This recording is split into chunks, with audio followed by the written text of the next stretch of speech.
Well, hello everybody. It is Lisa Forrest with Contractor Commerce. I'm super excited to kick off my first episode. I have not named it yet, but I have been wanting to start something to, have conversations with people that are in the field, growing their business, out there hustling, whether it be a business owner, someone that's in the trades.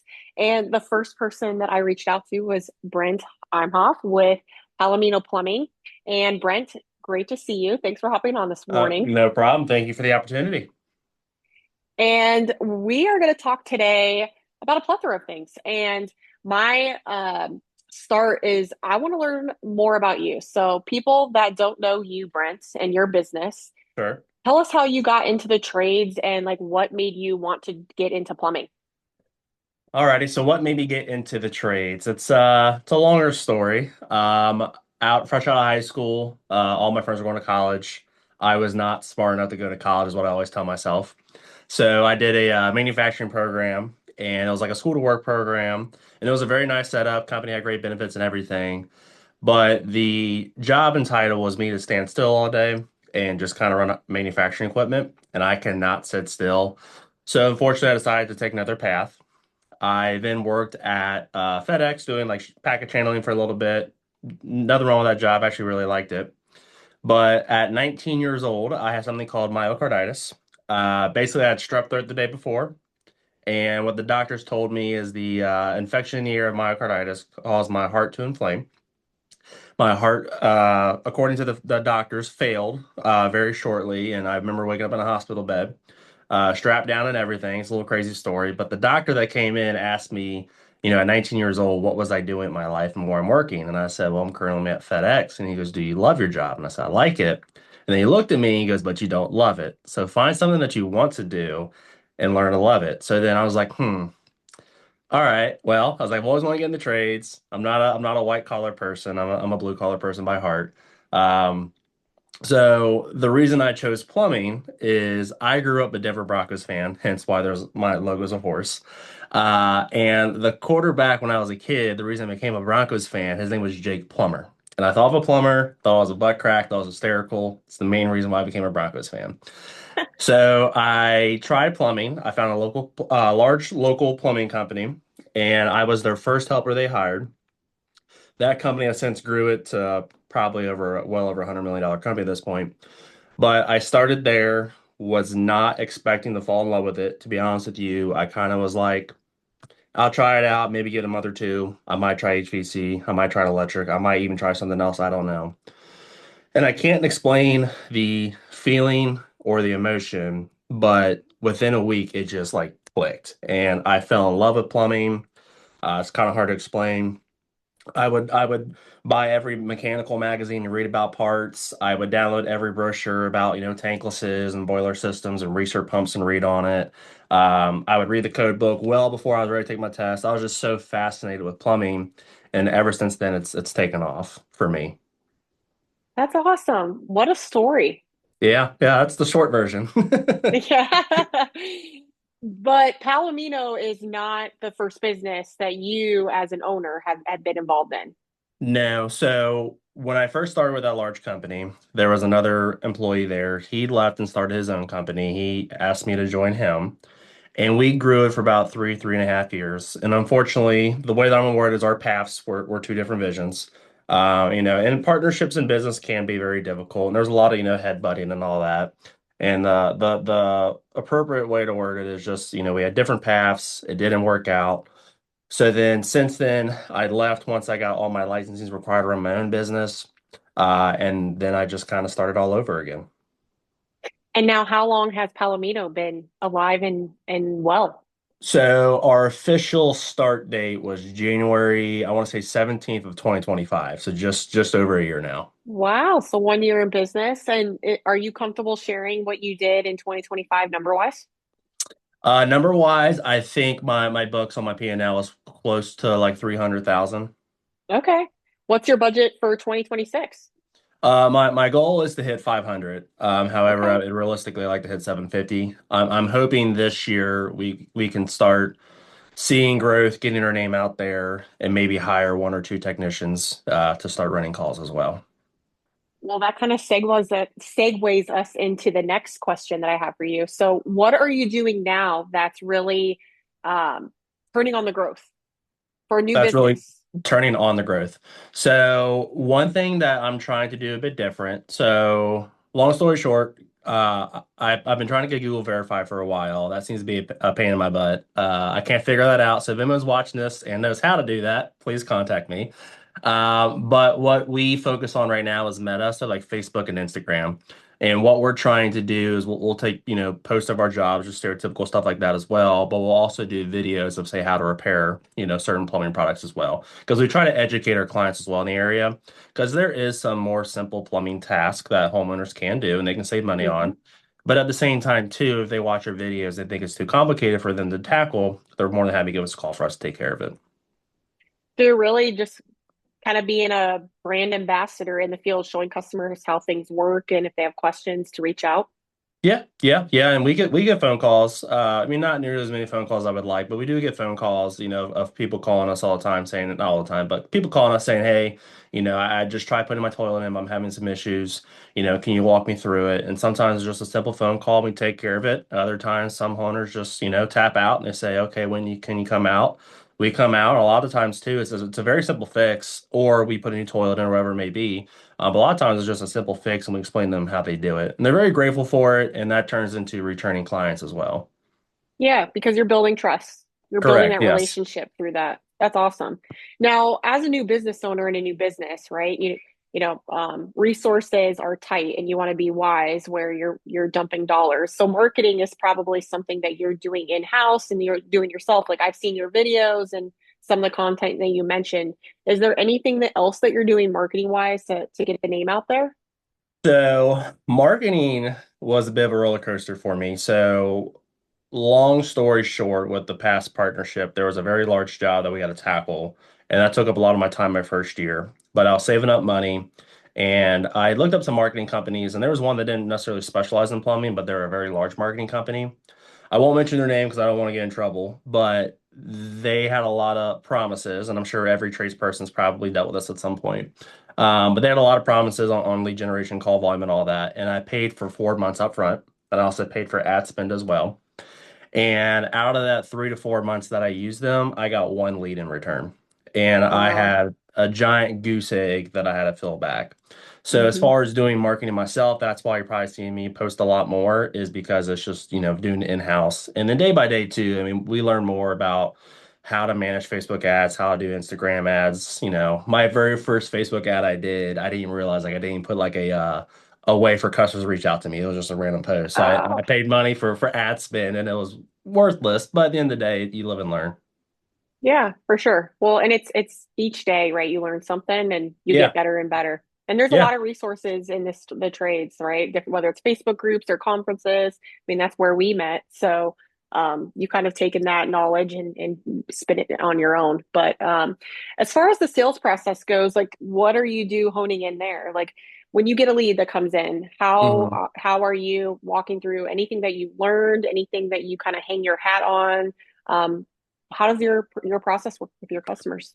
So I guess there's really two ways to approach that. So the first way to approach it is just a physical phone call itself. I do not have much experience in customer service reps or anything like that. So sometimes I'll admit that I might kind of overdiagnose the situation over the phone. But most of the time I just call, figure out who they are, how long they've been with their plumbing problems, and then we schedule time to come out.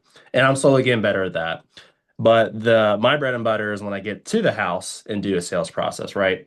Um, so long story short, is the large company I used to work for, and there's a lot of various other large companies use the same coaching programs, and they all have these like 6, 7 step processes to walk into the door and how to introduce yourself and how to convert a higher ticket, right? But we're trying to go completely against the grain and do it a bit opposite. We have a Hmm. lot of clients of ours that have been, a bridge has been burnt between them and a large plumbing company because there's no longer plumbers coming out to their houses. It's car salesmen is the way to word it. Mm. And not to downgrade car salesmen because that's a whole different career. But they're coming out and they'll have some person who has no plumbing experience come out and try to sell a toilet rebuild or a plumbing bathroom remodel. And then when the homeowners ask them questions, either they don't know or they'll make something up. And then if they do go forward with a quote, there's a whole other person coming out, a whole other crew coming out that actually knows how to do plumbing. And it's a constant battle between the clients and the businesses for sure. So what we try to do different is if it's us coming out to the house, it's us doing the work. That's one thing I think that's kind of died in the industry here recently because there's not a lot of plumbers. I'm sure it's the same for HVAC and electrical as well. Also, too, when we go out to houses, money is a part of business. It's a Mhm. way that the business works, you're right? But at the same time, too, if there's a client that's struggling financially, or maybe they're just in a lower income situation, you don't necessarily have to go out and quote a $10,000, $20,000 job every time you go to a house either. And that comes back to just, being honest, having integrity, doing the right thing, and just, being open with people, open communication. Yeah.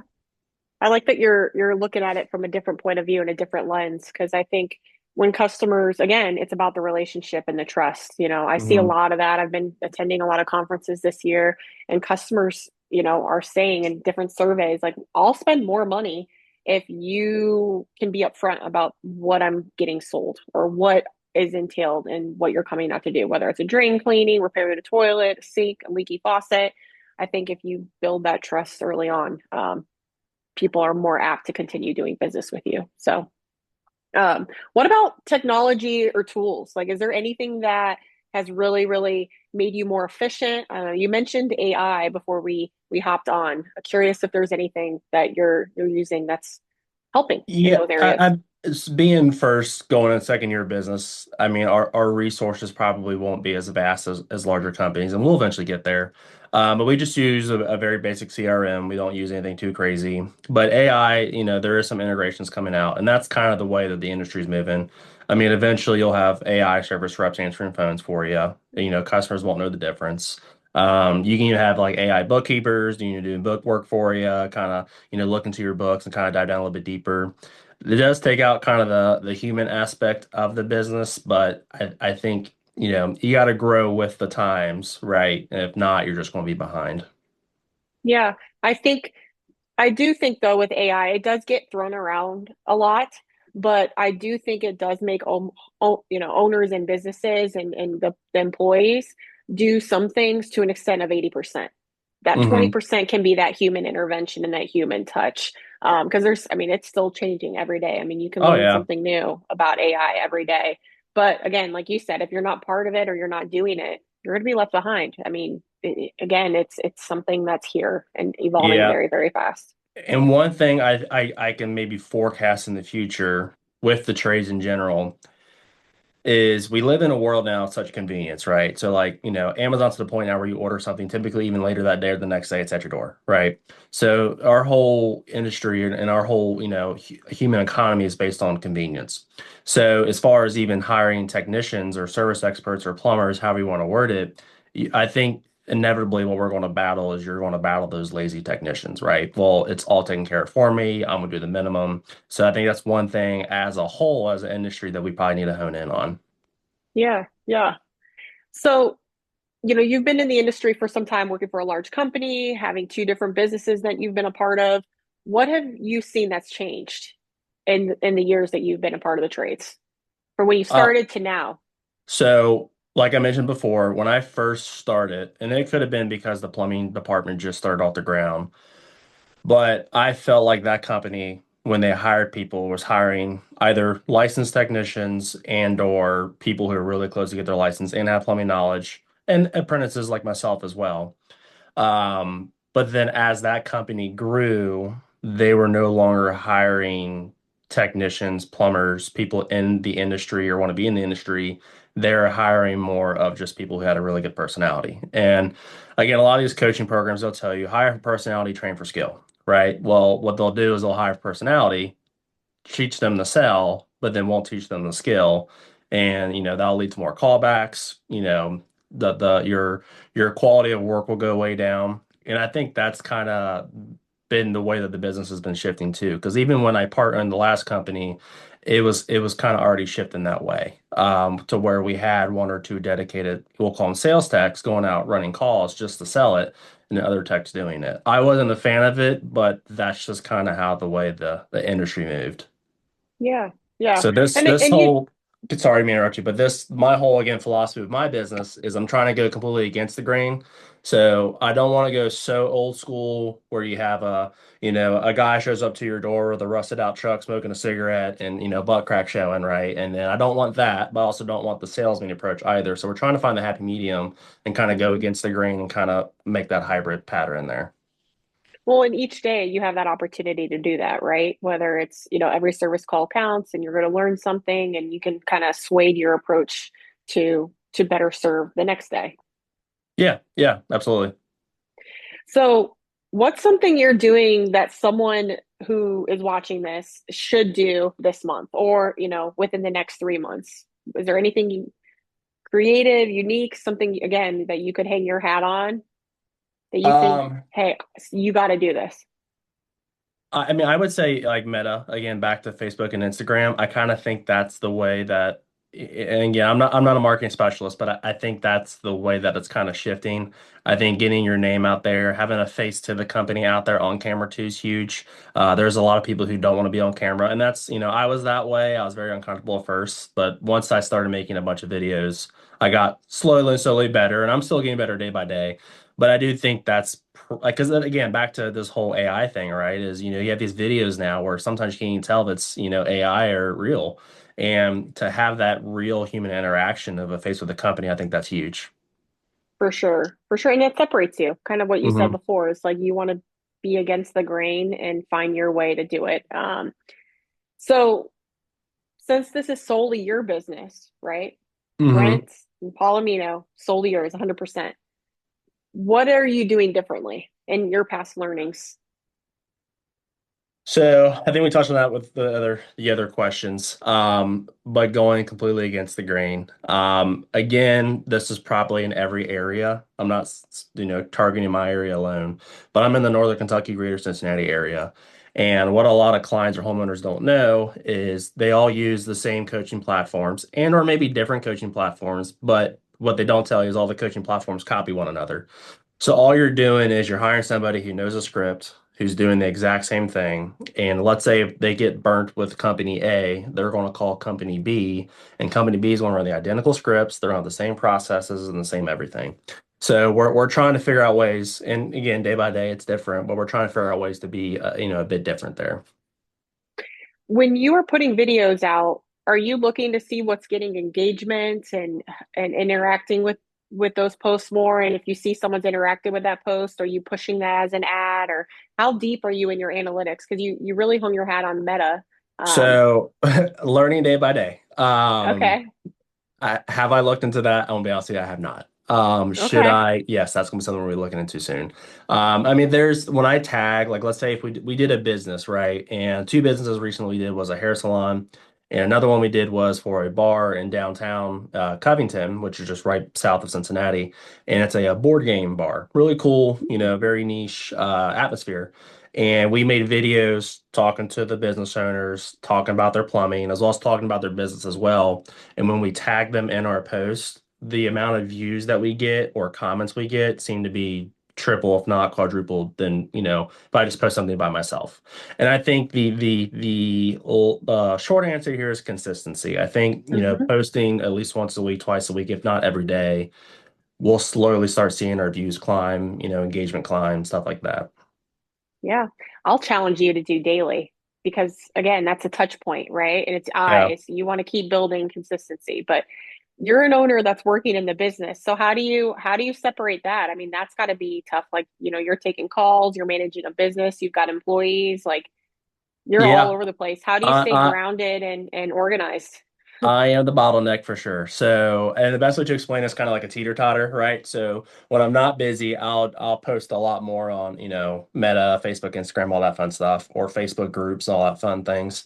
But then when I am busy, I won't be interactive as much because I'm doing work. So I mean, I am the bottleneck.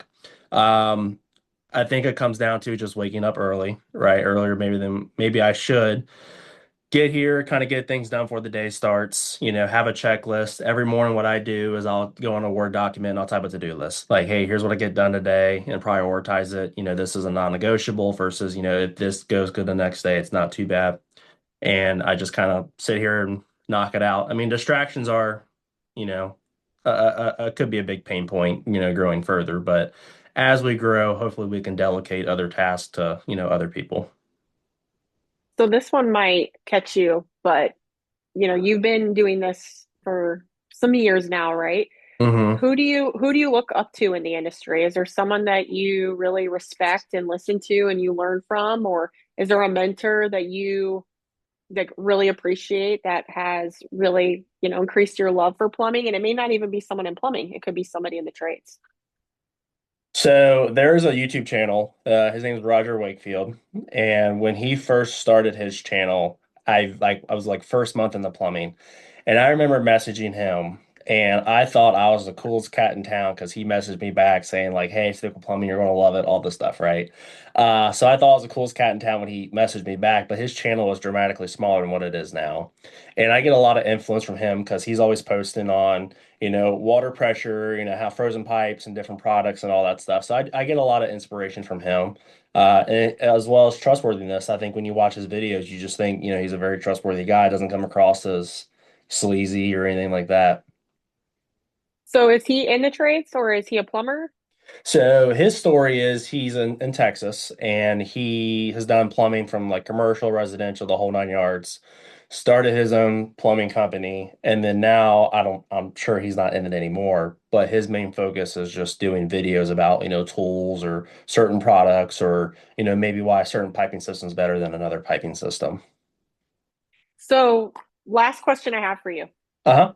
What's your goal for Palomino? What's your 5, 10 year? You said you want to be against the grain and do things differently than what you learned at other companies. Where do you see this thing going? So where I would love to see it go is multiple locations. Cincinnati, Indiana, Tennessee, kind of that area. I want to be all across those four, if not maybe five states. And I kind of want to be known as the trailblazer, in a non-ironic way with a horse, but I kind of want to be the trailblazer. I want to make it different, and I would love to be known for being that guy that made it different and changed the industry, and did what's best for the client's interest all the time. I love that. That's awesome. Yeah. Well, I adore you and I think it's great what you're doing. We've stayed connected since goodness. I mean, I think I first met you when I first started at Contractor Commerce at a coaching event, and that was in the Yeah, winter. probably about 5 years ago at that point. Yeah. Yeah, and it's been really cool. All the things you've done, we've kept in touch. In fact, I see the Contractor Commerce hat in the Yep, back. That that's my sacred that's an hat. oldie. That's an oldie. Looking still Yep. pretty white. I know you said you washed it, so I'll have to send you a new one. But it's really cool that you've built Palomino, and I'm cheering for you and excited to see where you take this thing. And it was awesome talking to you today. I'm excited to share this because I think it's really cool that everybody can learn from someone in the industry, regardless of size and stature and experience. So Yeah, I yeah, appreciate no, you making the time today. yeah, thanks for the opportunity. And I probably make a lot of mistakes all the time, and all we can do is learn from them. 100%. I make them too. And Yeah. and I appreciate you saying like you don't like doing the videos. You were nervous and stuff. I felt that same way with the speaking, but right, you take that step and you become vulnerable and you're like, oh wow, okay, I actually kind of like this, and you grow from it. You get better and better each time. So Yeah, yeah. cool. The I guess the way to word it is when I first started making videos, I actually went to my local supply house I'm at all the time, and there was a couple guys in there, and they all started like giggling and laughing at me. And I remember at first I was just my face was so red, so embarrassed, like oh my gosh, I'm doing this wrong, or I look like a fool. And then as I kept at it, ironically, I was there maybe 2, 3 months later. Same, not everybody was the same people there, but the majority of the same were there. And one of them came up to me and go, I really appreciate you making those videos. Like it's actually showing us how to do things right. So I was like, okay. At first you think you're not doing the right thing, but as you stick to it with consistency, it slowly starts showing itself. And you inspired someone else to maybe take out that leap and do a video, or like you said, do the job right. Yeah, absolutely. Well, cool, Brant. I have you. Oh, I hope you have a good rest of your Wednesday and super excited to put this out there. And thanks for the time. Yeah, absolutely.